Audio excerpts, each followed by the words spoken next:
All right, everybody, welcome to Barça Volume. Welcome to another episode. And guys, the football doesn't stop, so the videos are not going to stop either. This is the preview match for the Chelsea game. This is going to be incredible at Stamford Bridge, man. This is going to be a hostile environment. Barcelona, though, they haven't been this healthy in a very long time, going up against Chelsea, who have not lost a game in the last 5 games, which is going to be an incredible match. I actually think that this game is going to be one of those games where we're going to be battle tested after this game. I don't think, since Real Madrid, we lost that game. So we kind of coming down to, our better selves, our better version of ourselves after beating Bilbao at home 4-0. And like I said, our team is getting just healthier and healthier. Unfortunately, we're going to be talking about all the players who are not going to be available. Pedri is not going to be able to make it for this game, which is a huge blow. But we're going to be going into the lineups. We're going to be going into predictions, and we're going to be going over like the nitty gritty of this game. And for that, I'm bringing on my great friend here, RSN, man. How's it going, bro?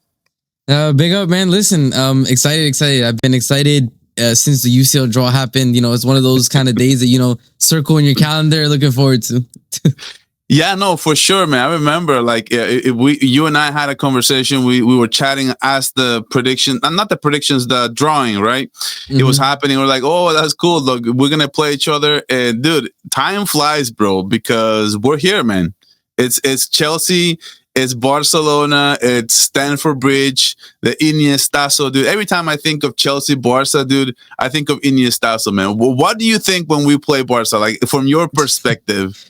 Bro, it's interesting because, I've had this conversation a couple of times now. And for me, like I said, when in 08, 09, I was a kid. I think I was like 7 maybe, so I don't really fully remember it, right?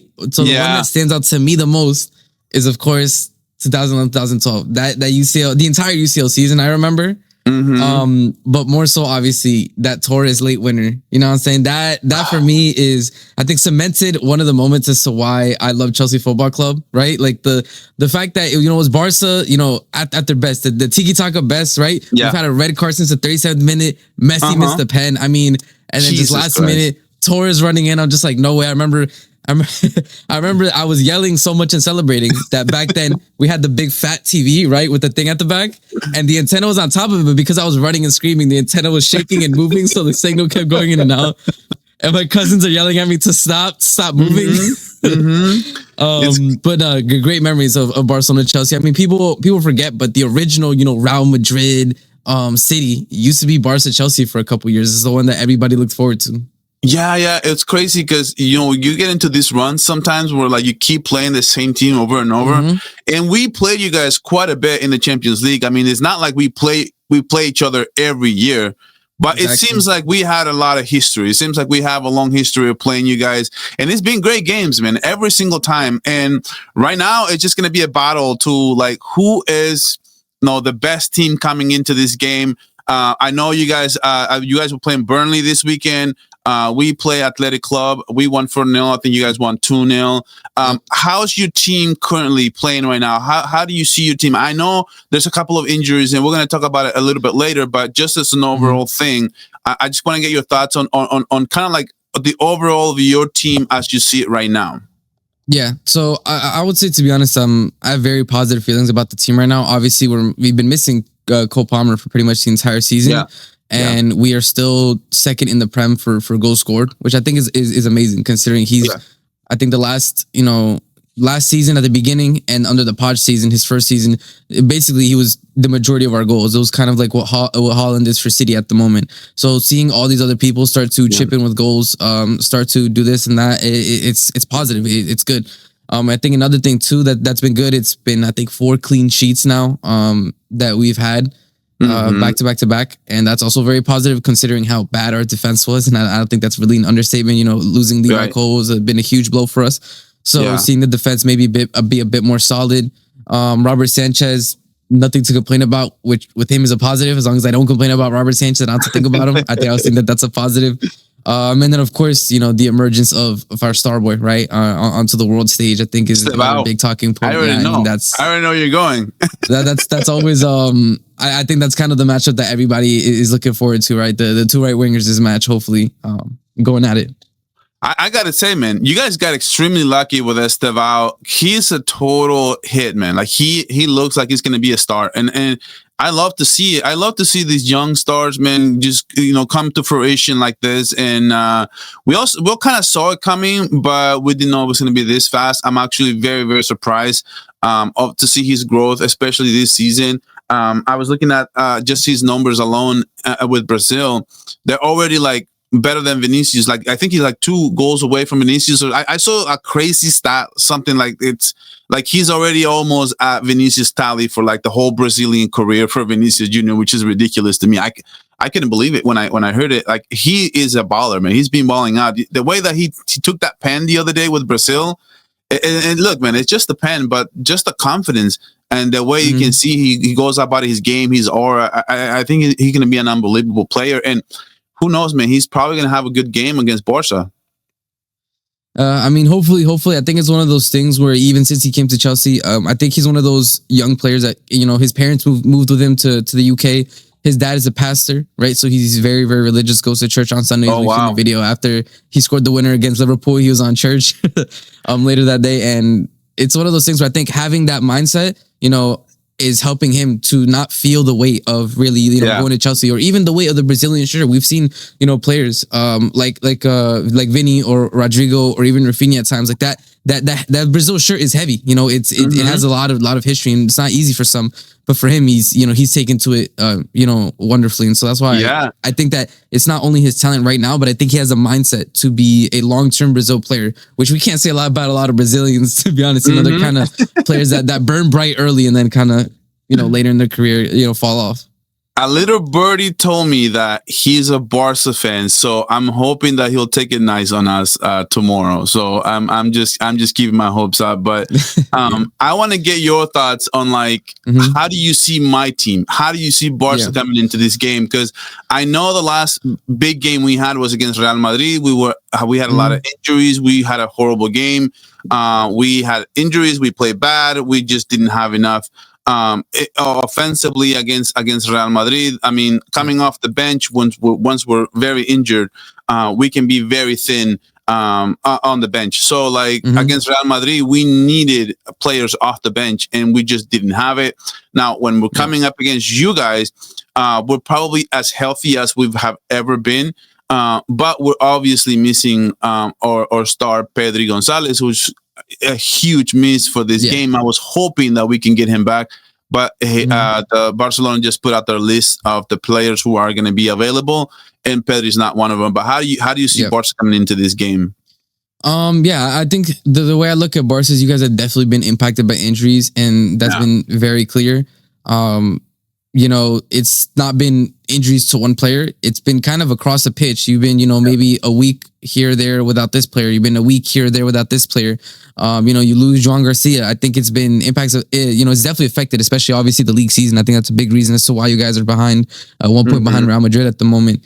But in terms of the injuries, I think, for example, I think João Garcia coming back is huge. I think it's huge. I think he's been, for me, one of the standout players for you guys. I mean, every game that I've watched of Barcelona, I mean, it just, even taking away the amazing saves that he has, right? The way that he just calms the defense down. And this is not saying that Szczesny's a bad keeper, but you look at the defense and they just look so much better. It's just a confidence thing, right? It really is. It's just the confidence thing. Like you can feel the defense having more confidence in the backfield with João Garcia. 100%. And that's why for me, João Garcia back is obviously something as a Chelsea fan, I would have liked to see him maybe sit this one out, but no, I mean, he's, I think it's also, against Athletic Bilbao is the first clean sheet that you guys kept in a long time. And it coincides with them coming back, and I'm not surprised. No, I'm really not surprised. I called it out before the game too. I said, this is a clean sheet game, because I know it was a little bit of some people said it was a hot take, because I said, I'm telling you, we have had clean sheets with João Garcia. We have not we don't have a single clean sheet with Szczesny. With Szczesny, we played 11 games without João Garcia. and we never had a clean sheet, and we allowed 17 goals. With Joan Garcia, we played 9. Well, now it's 10. But at the time I said it's 9 games, and we have allowed 6 goals. And it's almost like 2 less games, right? For Joan Garcia, 2 less games. For Szczesny, 2 more games. Yeah. But he had allowed more than double. It's almost triple the amount of goals that Szczesny allowed comparing to Joan Garcia. So it makes our defense better. Like, our defense is not our strong suit, but when you have a goalkeeper like that, he can make you look better. He can mask a lot of the defensive issues that we have had. 100%. And you can just tell, like, even with a game against Rayo Vallecano, the game against Newcastle should have scored maybe 2 goals in that first half, but it was Joan Garcia who was there to save the day, and it allowed us to stay in that game 0-0 at the half against Newcastle, and then we took over the game in the second half, and now we were able to win that game. So these goalkeepers they can swing. If you have a good goalkeeper, they can swing games one way to another. 100%. That's what, for me, I think Joan Garcia is going to end up being the best signings you guys made for this season, in my opinion. I think he's just been that impactful. A great signing. Looking forward at the defense, I think this is where you guys have been struggling this season.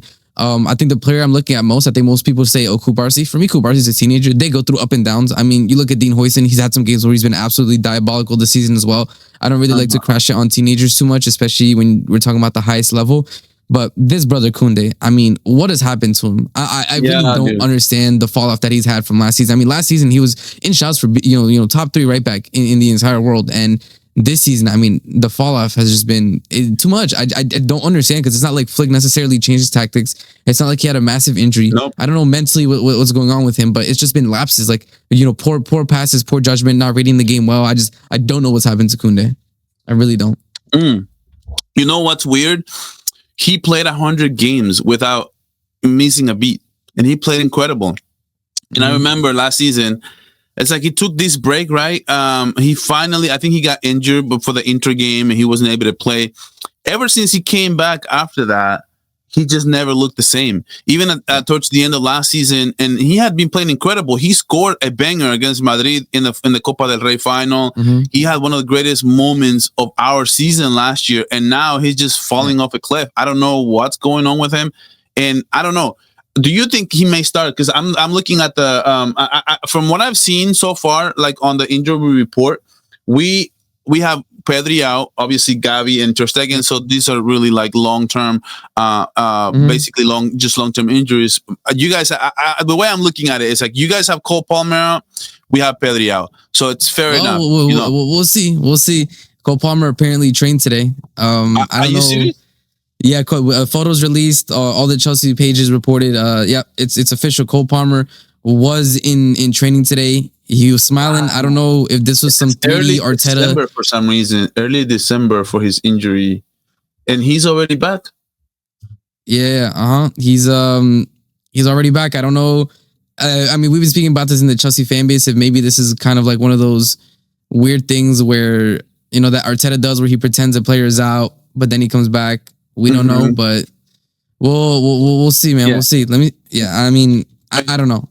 And one thing I do want to mention, though, before we get into the lineups, is coaching. I think coaching is a huge part of these big games. From when I look back at a few games, for example, the game against Real Madrid, I felt like Hansi Flick got out coached. I thought, Xabi Alonso, to his credit, he's very hit and miss for whatever reason. He'll have a great, game tactic against Barca one game, right? And then he'll completely change everything around and just feel like I just feel like doing something completely different. Like, for example, the game against Elche yesterday, he decides to bench Vinicius Jr. and then all of a sudden he puts in Fran Garcia as a winger, which is, to me, it's ridiculous.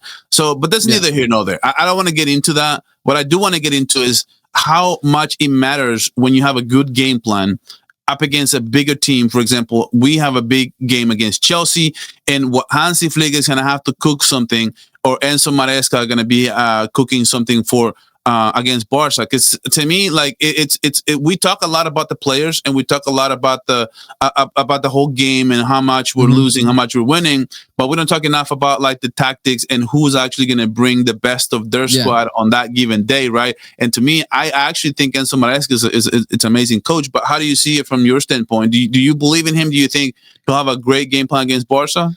Yeah, I personally, I think for me, there hasn't been really a single big game, even the ones that we've lost, that I think Maresca has put the team in a losing position with his game plan, or there's been very few. I think with big games, I'm 100% confident in Enzo Maresca. I think he's given a different look and a different fight to every big team that we faced off against. And really, it's been down to, the players' errors, because I think more often than not, Maresca's initial game plan is good enough to win a game. It comes down to all their players able to execute. So I'm not really too worried. And looking at Barca and Flick, right? I think it's interesting because if Flick plays the high line, but as well as the press that you guys have been doing recently, because I think one of the worst parts of your guys' season has been the press. I don't think you guys have been very good pressers this season. And I think that's not helped with the high line, because you don't press well. They get past the press, and then the high line is there to be taken advantage of. So, but it's been interesting. I think you look at the recent Barca games, Bilbao and Celta Vigo, especially in the second half. I think Flick went a bit more conservative. Yeah. So if he's able to do that against us, I think you guys will be way more successful than otherwise. Yeah. Our defense has improved, at least for now. Against Celta de Vigo, we allowed 2 goals, but in that second half, we completely shut them down. And then against Athletic Club, we basically shut them down the whole game. So we haven't allowed a goal for a little. For us, it seems like an eternity now, because we have been, bad defensively. But I do think that Hansi Flick will have to make some changes. I do think that he has to be a little bit more pragmatic in terms of, like, hopefully not playing such a high line. But who knows, man? Because we has been working. He may not want to change, but I know we changed a little bit against Newcastle.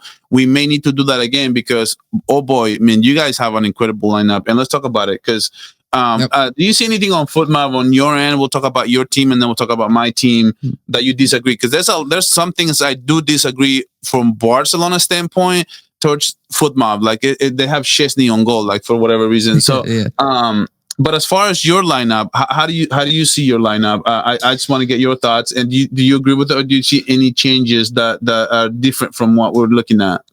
Yeah, so it would probably be 3 changes, if I'm being honest. And the 3 changes are going to be this. So I think it's not going to be Tosin. It's going to be Fofana. Tosin is...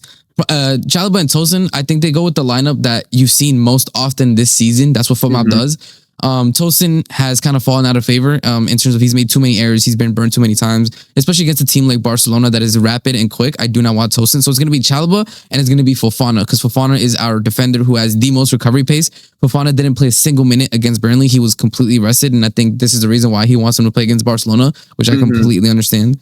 And the other change I would make is, I think, as well, Reece James was rested 45 minutes. Gusto only played, I think, 25 minutes as well. I think we're going to see a similar lineup that we saw against But PSG. James starting, right? James starting. Yeah. But this is what's going to happen. So what's going to happen is going to be Enzo pushed up to the 10, Caicedo, Reece James pivot, and João Pedro as the 9.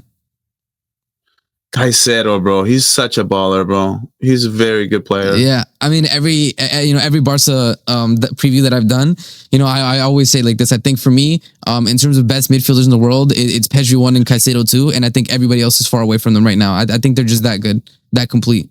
Yeah, it's just Caicedo, dude. I would love to see. I'm not gonna lie, bro. I would love to see Caicedo and Pedri play together one time. It's just like it'd be a cheat code, man. It'd be too good. Match made in heaven, bro. Pedri needs somebody who can play defense for him, and he can just take care of the offense and build up, and it would just be incredible. Because the way I look at it is, Caicedo, for example, for Ecuador, he plays more of an 8 role. Like he's the one dictating play a bit more, and he's amazing at it. But for Chelsea, because of Enzo not being able to really defend like that, right? He's forced to kind of play of a sitting 6 role.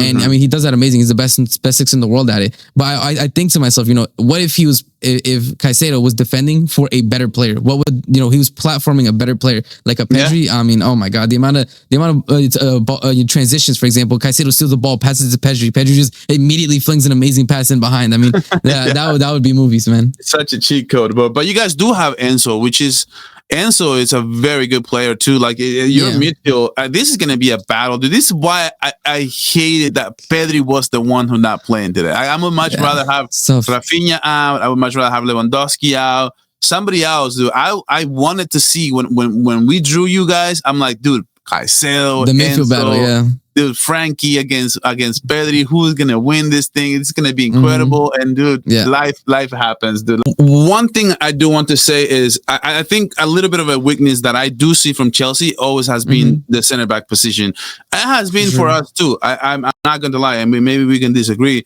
but one thing I've noticed is that your defense is not as good as for example, like I would say probably Manchester City. Or I would say probably even Arsenal. Arsenal are just in the league of their own right now, especially defensively. They have not allowed a single goal up against anybody in the Champions League. But how do you see your defense? And do you actually agree with the rest of this lineup? Is Garnacho starting in this game as well? I think it might be Garnacho. I think some fans might be upset, but it might be Garnacho Neto just because of the fact that there are fastest players. And if we catch you guys in transition, they'll be able to outspeed somebody, especially if, I mean, I don't know if this is true or not, but like if you guys do play Araujo this season, not been the greatest. So, I mean, that'll be something to watch as well. But for me personally, when I look at the defense, I mean, I agree with you. I think our weakest position by far this season has been center back. That's where we've seen a lot of problems. That's where we've seen, the red cards come from is the defense that have cost us games. It's been up and down with the defense, to be honest. I think the one thing that I'll say is I think Cucurella and Reece James are playing as the best fullback pairing in the world, second to only PSG right now. I mean, Cucurella, there's really nothing to say. I mean, I've had arguments with Barca fans, about Balde, Cucurella, but I always come back to the fact that who starts for the Spanish national team, right? I think that speaks volumes. And again, Cucurella is a Barca product. I have no idea why you guys let him go. I think he's an amazing player. For me personally, he's able to literally defend 1v1, invert into midfield, score goals, assists. I mean, I think he's an amazing player. What I like about Cucurella is his consistency. Balde will give you like a 10 out of 10 performance, but sometimes they'll give you 6. And that's the thing with Balde. It's like his consistency is not always there, but every time he's good, our offense is amazing. That's the thing. Yeah. But I think that's really what's going to come down to too. Because if you asked me last season, I would say, wow, Balde, Koundé, that's going to be difficult to get by, right? But I think this season, obviously with Koundé's form and Balde being inconsistent as well, it depends on what type of players they show up as on the day, to be honest, right? Whether they find form number or not. 9 for sure. He doesn't start every game, right? No, so this is what I think personally is probably going to end up happening. I think you're going to see, like I said, a similar lineup to PSG where Enzo goes into the 10, João Pedro is the 9, and then it's Reece James and Caicedo in the pivot, and then Gusto is the right back. Like same thing we did against PSG, because I think one of the biggest weaknesses that Maresca, if he should look to exploit, is pressing you guys. Any physical team that presses you guys, that I've seen in La Liga, is able to give you guys a game. I'm gonna be quite honest with you. If you guys you can press you well, be physical. You guys struggle with that. So I think hopefully Maresca has watched Barcelona games like I have this season, and he goes out to press you guys and pressing a double pivot of Reece James and Caicedo, two very physical, strong players. I think that's a recipe for success. So João Pedro does he always play like that, or is he the actual striker? Is this the actual lineup that you guys use, that the 4-2-3-1? Usually, obviously João Pedro in the 9, but it's usually like a 4-2-3-1. Yeah. Okay, so João Pedro plays in behind the lap, usually, or because I've seen João Pedro sometimes like play more like a 4-4-2, like on the right. But I don't know. I might be wrong on that. I don't know. So for us, it's been difficult because I think Maresca really likes having João Pedro in behind the lap, right? It gives us kind of a different look in terms of João Pedro being a second striker. The issue with that is obviously the lap just came back from injury 2 weeks ago. So really what has been happening for the entire season, it's João Pedro as a 9. And then whoever we can fit into the 10, just because of the fact that Cole Palmer's been injured. I think ideally we would see João Pedro 9, Cole Palmer in the 10. But just because of injuries, we really haven't seen that this season whatsoever. Yeah. And I'm going to talk about my lineup because I do strongly disagree with this lineup. I don't know if I don't know what football's doing. I don't know what they're doing. First of all, I do think it's John Garcia who's going to be starting at goalkeeper. I actually I think Koundé will get the start. Unfortunately, I mean, there's nothing else we can do, because I actually do think that we're gonna have Cubarsí and Eric once again in this game. It'll be a little bit of a surprise for some people, because I know a lot of people are gonna expect to have Araujo. I think the fact that we don't have Pedri changes things, and Eric, he's for a type of defensive player that he is, he's unbelievable on the ball.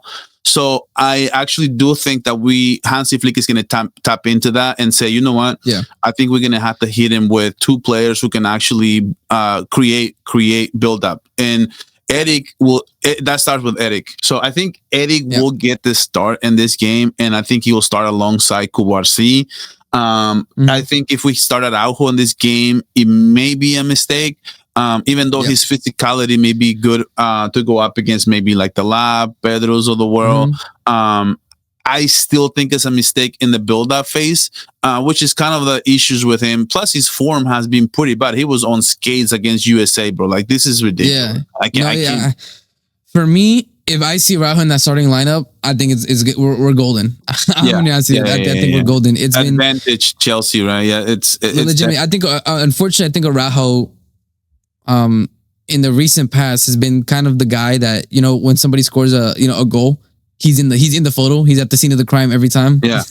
He's in the photo that the other team posts. And I think that's just kind of where he's at right now. I think it's unfortunate, because I think at one point Araujo, when you guys were going through your bad period, Araujo, stepped up. He was a leader. He was an amazing player. He was one of the few, bright things that you had in the team. But I mean, he's just fallen off. And I think one of the biggest things as well that you were saying, is, if we do what I believe we should do, which is press you guys very well and press you guys high, I'm telling you right now, Araujo's coughing up a mistake. Yeah. He's going to cough up a mistake. He's not been good with the ball. He's not been good under pressure. I just don't know right now that Araujo should be starting whatsoever. No. He shouldn't, because see, the thing is, it was Luis Enrique who really exposed Araujo's game. And he said, just leave him alone. Just leave him alone. Yeah. Don't press him. Just let him do his thing. And then sure enough, he'll just try a long pass, a 50-50 ball at best, and then just lose the ball. Like that's just how he would do it every single time, unless he's just passing it back to the keeper or just playing it safe. But I do think that Balde, obviously, he had a kind of an injury, so I'm happy not to see him in the injury report or doubtful for this game. So he's gonna be back. Koundé, so it'll be Cubarsí, Eric, and Balde at the backfield, in my opinion. And I don't think it's gonna be Casado. I think it's gonna be Frankie. It's gonna there's no way. It's gonna be Frankie and Olmo. Olmo has been incredible. Playing in Pedri's role. I don't know. I don't know what it is. He can't play the 10 to save his life. But the last couple of games, we played against Celta de Vigo, and he played again against Bilbao. Against Bilbao, he did not have his greatest game. I understand that. But for that role that he was being asked to do, I think he played okay. And when Fermin dropped back for a little bit and he played the 10, he had a few chances where he could have scored, but I don't know. I don't think he has been as good at, obviously, at the 10. He has not been good as Fermin. Yeah. But when he played at that role, I like it. And for now, I think there's no other player that I can think of that should be playing alongside with Frankie de Jong on this one. Plus, let's bounce off of what we saw against Celta de Vigo, and let's just let the chips fall where they may. Like if we ended up losing that battle just because you guys are just so much better, then I'm gonna understand it. But at least I'm thinking like Flick, at least give me Olmo and Frankie, because that seemed to me that one thing that was working up against Celta de Vigo, at least in the second half. So what are you thinking there? Do you agree with that, or do you think somebody else? I agree. I think Olmo has been very underwhelming this season in the 10. I mean, just ask any Barca fan, and I think they'll tell you that. It's crazy. They can't really lie about that. But I mean, the last two games he's been better. He's 100% been better. I think obviously Frankie's probably the standout player this season in terms of playing in that midfield. Because I think he's done really well. And again, I think Fermin has also done really well as well. I can't complain. I mean, I told you, I would take Fermin 100%. I don't understand why, when, I'd be watching, the shows that you guys do with Madrid fans, just dismissing Fermin, laughing at the fact that Chelsea would buy him. I think he's a great player. I don't know what's funny about that. I think he's an amazing, amazing player. And he's been showing it this season. I mean, he's been putting up numbers for you guys. He's been having a good start to the season. And I mean, I think that's where, to be honest, having said all that, I do think that that's where we should win the battle on the pitches in the midfield, because I do think we're going to have a better midfield than you guys. I think having, Reece James, Caicedo, and Enzo in that midfield is going to allow us to really suffocate and press you guys. I don't think you have the release valve that would be Pedri, right? Where you're under pressure, pass it to Pedri, he's going to find something. He's going to find a way out of it. And we defend a lot with Pedri just by having the ball. And that's the thing that people don't understand. Now, people would look at his GAs or whatever, like, that's lazy analysis. Like, when we possess the ball with Pedri, dude, we are not allowing our opponents to attack. We just keeping the ball. That also helps a ton. And I do agree with you. I mean, having Enzo Fernandez and Caicedo and Caicedo in this midfield, I think it's gonna be crazy, man. It's just, I don't know how we're gonna get around this. I do expect my team though to be able to at least cause some problems offensively. I do think Firmino obviously gonna get the start. Now the big question for me in this game, Lamine obviously, is gonna be Rashford or Rafinha. I think, I don't know. I think we may get a surprise, and I think Rafinha may get the start on this game. I wanted to see Rafinha a little bit more against Athletic Club, but the fact that he only played less than 10 minutes, it's giving me vibes that he's probably going to be off the bench. But I don't know. I wish that we can start Rafinha. If he's 100%, I would say just start him.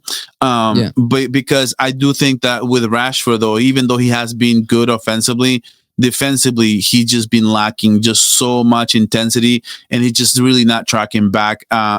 In the last game, he was actually trying, and he was a little bit better. But ever since, when he came out, we have Ferran as a left winger in the last game, and there was a lot more intensity. Yeah, look, they just changed it. Live. Look, the foot mob just changed it live. Look, Rashford left. Rafinha came in. The foot mob just changed it. They're listening to what I'm saying. They just put in Martin and Kubarsi. I don't know what update they got. They put in Garcia. I don't know what just happened. I just watched it change. And look, and they changed it too. They put Neto and they put Lewandowski and Olmo. They changed everything. Look at this. Oh my goodness. Let me see the injury. While we were live, they changed it. Let me see the injury. Okay, so wow, Balde is still not in the injury report. So, yeah. I wonder if there's been like the press conference is just finished as well. I don't know if maybe something happened there, but yeah, that's really weird. I've never seen that happen before. Now they have Olmo at the 10. No, it's still wrong. They have John Garcia back. Wow, that's crazy. Yeah, so I think Rafinha, so maybe they know a little bit of information now. Rafinha may start this game. I'm just going to go with it. I think Olmo will be instead of Casado. Fermin will be the 10. Lamine Yamal will be obviously his natural spot. And I was going to say, there's no way Ferran will start over Lewandowski, especially after picking out form right now. He has been on fire the last couple of games. And Lewandowski. So, do you see that happening? I mean, I don't think Ferran will get the start in this game, actually.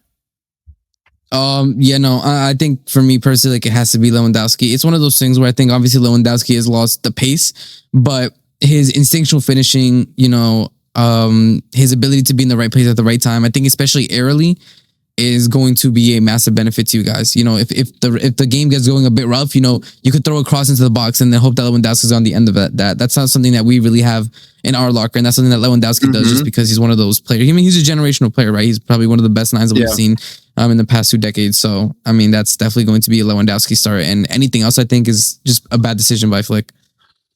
All right, so we talked enough about this lineups and the coaching and all this stuff. It's time to get dirty, bro. It's time to get dirty.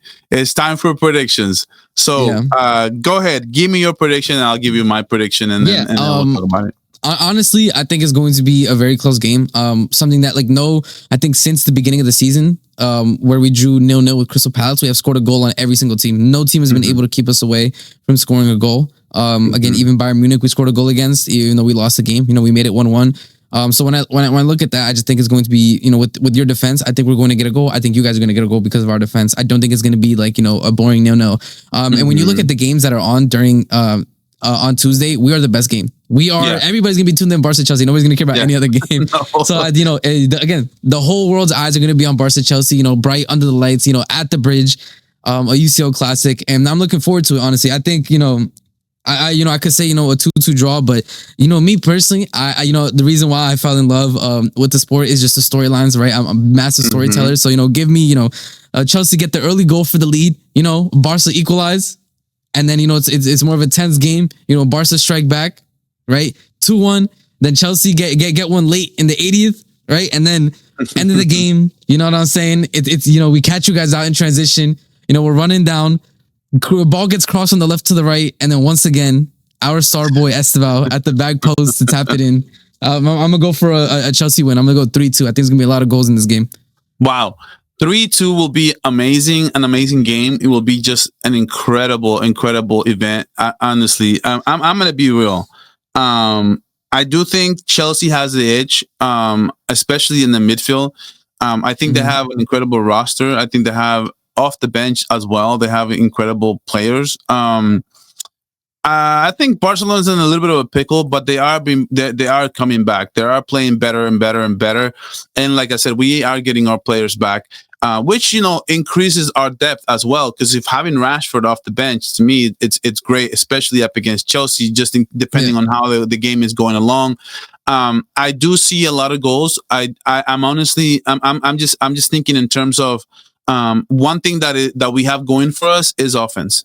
And I feel like 100%. One thing that we can count on is scoring goals. And I think we are going to get at least 1, maybe 2 goals in this game. Yeah. But Chelsea will have their fans. They will be at home. It will be a hostile environment. And they are the better side. I do think, to be honest with you, and we can disagree, I think Barcelona fully healthy with Pedri. And if we're clicking in all cylinders and our defense is at least bending but not breaking, I do think that we can beat you guys. I think you guys have a higher ceiling. But as things stand with the injuries and the form and everything, I think it's with all things considered, I actually already picked the draw. I posted my predictions later yesterday. It wouldn't surprise me if it's a draw. Yeah. I'm picking a 2-2 draw. I think both teams are going to have success up against each other. I don't think neither side will actually control the other side. It's just going to be who is going to bend or break more. Just because we're on the road, I think we're gonna draw. I actually would like my chances at the Camp Nou if we were playing at home up against you guys. But just the fact that you guys are the home side, I think that always adds a little bit more to it, to the home side, in my opinion. I think they're always, the home side always have a little bit of an edge in every game, just in general. But this game is going to be very even. Honestly, bro, thank you for coming on to my channel, man. I appreciate your time. It's always so great talking to you, man. Seriously. Agreed. Thank you for having me on the channel, man. I'm always down to talk, and I think it's been interesting because we talked even last season doing UCL previews for the semifinal, things like that, and now here we are, Chelsea Barca preview. We got to do this a little bit more often, bro. But we'll wrap it up. It's been a pleasure, and man, this is gonna be crazy. I cannot wait for the game, and I cannot wait for my post game show. It's gonna be crazy no matter what happens, bro. Yeah, listen, I'm ready for Tuesday, going to be a good 90 minutes at the bridge. And everybody, please go subscribe to RSM, the best Chelsea boys that I know. So guys, if you guys go subscribe to RSM, that would mean a lot to me. And guys, man, thank you guys. This will wrap it up for this preview. And I'll catch you guys after the game in the post-game show. What do you have going on for your channel? Same thing. I'm gonna be doing a watch along for the game, and also gonna be doing a post match as well. So keep an eye out for that. Cool, bro. Cool, man. All right, man. Well, thank you guys, everyone who was watching until the end. I appreciate everyone, and we'll catch you guys on the next video.